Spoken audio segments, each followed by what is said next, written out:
Thank you for joining us for the Strathcona County Diversity Committee's Interfaith Harmony Week. We invited members of all religions and spiritual practices to share their thoughts and beliefs in relation to 7 questions. Over Interfaith Harmony Week, February 1st to 7th, 2021, we are shaping the responses we received by focusing on one question each day. Our hope is that through these presentations, we will all learn a bit about our neighbors. It is through knowing about and understanding the beliefs of others and how those beliefs guide their daily lives, and that we can build a community which is supportive and welcoming. The videos have not been edited. The beliefs and opinions expressed in them are solely those of the speakers and not necessarily those of other members of their faith community or of Strathcona County Diversity Committee. Today's topic is the role of light, fire, and candles. Hello, my name is John Wigley. I'm going to speak a moment about the Baha'i faith and how it relates to the symbols of light, candle, and fire. In the Baha'i faith, we don't have very many physical observances. We don't have a lot of ritual. So we don't use these items specifically in the way that, for example, in Zoroastrianism, fire is symbolic of the light of God.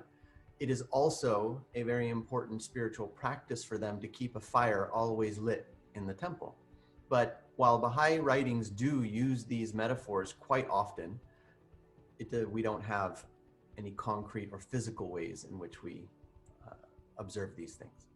So I wanted to just offer 2 examples of how Baha'i writings use these metaphors. I'm going to start by reading a brief selection from what we call a book we call The Hidden Words. And these 3 metaphors of light, fire, and candle occur quite often in The Hidden Words, which is a short book of spiritual aphorisms or ethical guidance. So in one of them, it says, "O befriended stranger, the candle of thine heart is lighted by the hand of my power. Quench it not with the contrary winds of self and passion. The healer of all thine ills is remembrance of me, forget it not. Make my love thy treasure and cherish it even as thy very sight and life." And in that book, the aphorisms are spoken as if it's God talking to humanity. So in terms of light is a very important metaphor, very, very important for Baha'is. And there are 2 ways I want to talk about it. So in one sense, light is used to explain how the spiritual relates to the material. Because in the material world, we see all kinds of difference and variation. There are many different religions, many nations, many languages, many colors of skin. But throughout this, despite all of this plurality, religious texts also talk about unity, how we should all come together, how we should all be united. And there's always this tension between unity and diversity, because unity, if it goes the wrong path, can lead to homogeneity, where everything is attempted to be made the same. And diversity, if that goes unchecked, can lead to everyone just going off and doing their own things. So how do these 2 come together, these 2 ideas? And the Baha'i writings use the concept of light for this. Because when the light shines from the sun, in a sense, it contains all color. And when it hits the earth and reflects off of the objects on the earth, if the object is red, then it appears red. If the object is yellow, it appears yellow.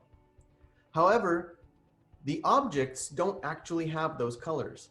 The color that they're showing to us, either red or yellow, was actually in the light. And it was the same light that hit both objects.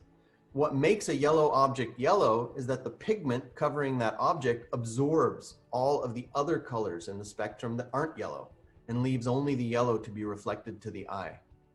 So all the diversity we're seeing in the world, they're all just actually aspects of a divine essence which reveals itself in the world through these means of manifesting or becoming apparent in various places in life. I'm sorry if this is getting a little bit too abstract. What I mean to say here is only that the life of the world derives from a single source, and how that life expresses itself will naturally vary as the different places where the light appears. Similarly, another way in which light is used as a metaphor is we talk about the sun, or the writings talk about the sun a lot. The sun sits in space and shines with a constant brilliance, and it does not move. It's been there for 5 billion years now, shining out with that same light. From the perspective of the Earth, however, the degree of intensity of the sun's brilliance, its position on the sky, in fact, whether it can be seen or not, is constantly changing. So much so that not just a few centuries ago, a lot of the Earth believed that it was the sun moving around the Earth, because that's what we saw. We saw it passing through the sky. And it took a feat of human reason to realize that all of the changes and variations we see in the sun are all due to the Earth, not to the sun at all. So the Baha'i writings talk about divine truth being also like this, that God, his message, his purpose for humanity is constant and unchanging. But because of the conditions on the earth, the conditions of humanity, of human society, our relationship to the sun is always changing. It's constantly evolving and progressing. And because of this, the sun continues to appear to us at different times of the year, for example, with varying levels of intensity. Right now it's the winter, so the intensity is very low. And later it will be in the summer when the intensity is very high. And this is used as a metaphor in Baha'i writings to explain why there are many religions and why the message of religion is not the same, exactly the same between them all. Because humanity hasn't been the same over all of these millennia in which the prophets of God have appeared. So that in brief is just two ways in which Baha'i writings use the metaphor of light and these concepts to explain spiritual truths. Thank you. Christianity, I mean, again, light is a very common theme right from the very beginning. God created light at the beginning, spoke it, and it came to be. And so light has often played a part in our understanding throughout our sacred texts. But as we've talked about thus far, how that manifests is a little bit different from tradition to tradition. So within Christianity as a whole, it plays various degrees of importance. Who'd like to jump in and talk about the role it plays in their tradition? Go ahead, Brett. For us, it's a central symbol in a variety of ways. We always light a Christ candle at my church every Sunday at the start of the service that symbolizes the light of Christ, and that light is sort of symbolizes the continuing presence of the Christ, which continues even though Jesus isn't physically here. And so the symbol of light is really important to speak of that presence. So that we do every Sunday, and many churches do that. Lutheran, Anglican, Catholic. It's a really important part. We also light candles during Advent each week as we approach the celebration of the birth of Christ, and each candle symbolizes a different sort of thing that we're looking forward to, a hope or peace or love or joy. So again, those become really important. And there are times in services when we turn the lights low. Like when we remember the death of Jesus, we have a service where we progressively turn the lights down so it becomes more shadowy. And there are church traditions that have evening prayer as a strong part of their tradition, and that would involve a lot of candles being present. The other thing I would say is that a flame is a symbol of the Spirit of God in our tradition. And so, you know, in the story of how the church came to be born, there's the story of everyone being kind of surrounded in the presence of God's Spirit, and almost imagining a little flame radiating as if we were all individual little candles from the crown of each person's head.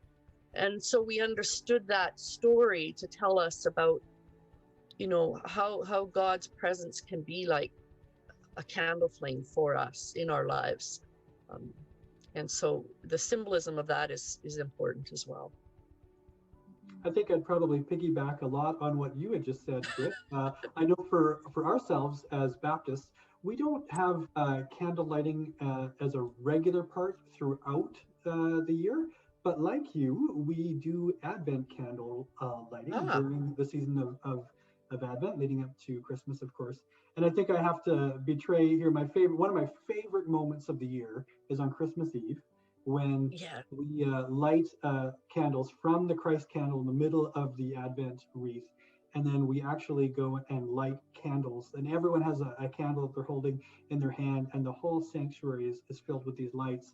And it's at that moment that I love to just take a big pause, look out in the congregation, and I like to declare the words that Jesus told about himself, where he says, I am the light of the world. Mhm. And I also like to flip it around and use Jesus' words again in a different gospel, where he says to us, you are the light of the world.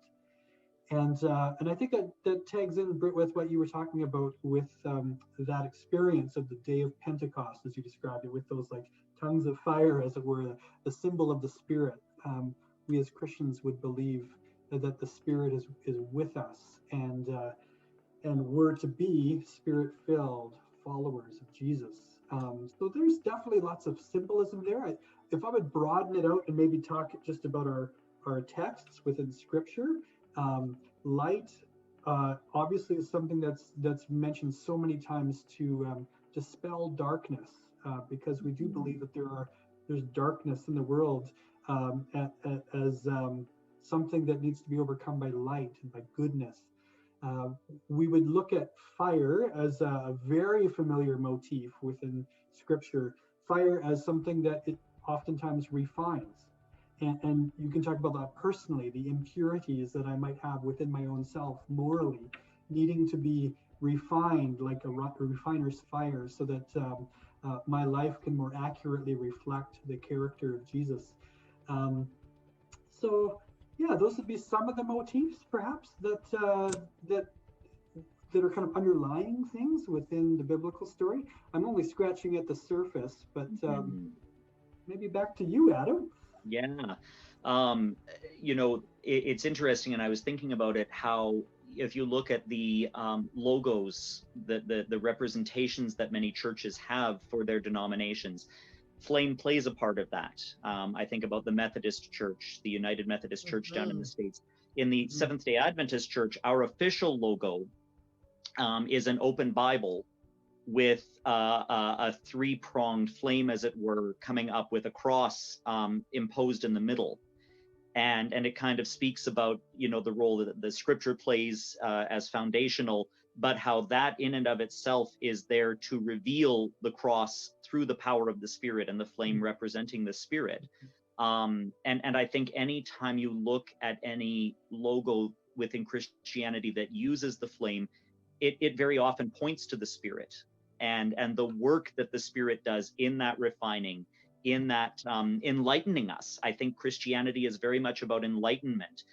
The idea that on our own we grope in the darkness, and you hear that theme emerge at times. And Britt even talking about the death of Christ and the encroaching shadows, Christ as the light of the world.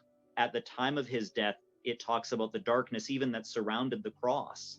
And yet at the end, on that first morning after the resurrection, as the light was dawning, and I think that's another key theme that plays within Christianity, is the dawning of the light. There may be darkness, but there's always that light on the horizon, and it continues to grow, and it continues to expand. And again, the realm of God and the reach of that light. And each of us as carriers of that light. Jesus said, I am the light of the world. And as we allow him to work in us, we carry that light, and we are the light of the world. We are not the light of ourselves. We receive that light from Christ and carry that light out into the world, to be the ambassadors, to be the light bearers. And so, yeah, in our tradition, candles, flame, light per se doesn't necessarily play an active part in our weekly rituals. We will have candlelight services, but we don't necessarily go out of our way to incorporate those things week to week. But I think it doesn't diminish the fact that we recognize the power of the light, even if we may not necessarily practice those particular elements to emphasize it. We very much appreciate the significance, and we want to reflect and live the significance of that as followers of Jesus in this world. I like Brent, how you had mentioned that. Oh, go ahead. Go ahead. No, you go ahead, Jeff. All right. I was just going to say, Britt, I liked how you, in your particular church, light the Christ candle every Sunday. And though we don't do that particularly within our church, I think it is a pretty common practice for Christians individually and even within groups to light a candle if they're going to have a group study or prayer time together, or if someone's going to engage in scripture reading and prayer, they'll often light a candle. There is a symbol of God's light. And I encourage people, we do that ourselves often as a family. So I'm glad you mentioned that, because that can happen within church communities, but it can also happen in smaller communities as well. But sorry, I interrupted you, Britt. Go ahead. No, that's okay. Just to continue with what you were saying, Jeff, now that we're all worshiping online, I know a lot of our folks will have a candle with them so that as they're joining us online, they're lighting the candle at home at the same time as I'm lighting the Christ candle at the church. The other thing I would just add in one more thing. About 5 years ago, we started, and it arose very much out of the people of the church, but we had a service where we were lighting individual prayer candles, and it just kind of stuck. So for about the last 5 years, up until we've all been going online, we had banks of tea lights on either side at the sanctuary, and as people arrived, they could light up candles to symbolize their personal prayers, or get up during the service and do it. And there are certainly church traditions that have continuous candle banks out where people can come and light an individual prayer candle for an intention or for some need. And so there is that symbolism there as well of sort of the individual life of prayer being symbolized by the flame. Plays more of a part than I think we often give credit to, just because we may not have the actual practice, but it is there. No, if you go to the Church of the Nativity or the Church of the Holy Sepulchre in Jerusalem, the big Christian pilgrimage sites, they have those banks of candles, and people buy candles and light them and put them all over, and just to mark that they've come on a pilgrimage there, and they're doing something sacred in the middle of that place. So yeah. Greetings of peace. Assalamu alaikum wa rahmatullahi wa barakatuhu. May the blessings of God be on you. This is Dr. Muhyiddin Mirza with the Ahmadiyya Muslim community, and this program today I'm going to answer a question: what role do light / fire / candle play in your spiritual practices? This is part of the Strathcona County Diversity Committee program for the second annual Interfaith event. They had this brilliant idea that they will take these videotapes made by each community religious group and will broadcast them for a whole week. And I really love this idea, especially during this pandemic, that talking on this subject in a matter that it could be understood. So in Islamic faith, I want to, in my understanding, in Ahmadiyya Muslim community, the candles and fire don't have any role to play in my spiritual practice. Islam is a monotheistic religion, and even in a small form of idol worship, if it's a candle, if it's a fire, or any other symbol, is forbidden. Because the belief system that there is one God, there is one creator of the whole world, universe, so that has to be in our mind rather than a deity or something like that. So this is one of the important part that I remember that as a child as well, we used to say our prayers and our spiritual practices at home, at mosque, while traveling, and it was a pretty simple offering prayer, even on grass outside, even on sand outside. You might have seen pictures of people praying on stones, and so no piece of fire or those things required in my spiritual practices. The light, however, is a very, very important. The sunlight has played a vital role in our creation. If there was no sunlight, we won't be existing in this earth now. So our hormones, our life depends on all these sunlight. All the 5 daily prayers in Islam are related to in the sunlight, and our hormones are in the same way as well. So in our spiritual practice, of course, 5 daily prayer. One is a very early morning prayer about an hour before sunrise, and then after when the sun is going down, right after noon time, and then late afternoon, and then evening prayer, and then late evening prayer. So then you go to bed afterward. So in my spiritual practice of Islam, there's no role of candles and no role of fire, but light, and Allah is considered as a nur or light as well. So this is the important part which I want to convey to you today, that in my spiritual worship, in my spirituality, light plays a role in that sense that the prayers timing are related to light. And during month of fasting, of course, as well, we fast from an hour before sunrise up to sunset. So using light for that purpose, but not directly putting candles or having fire in my spiritual practices. Thank you very much. God bless you.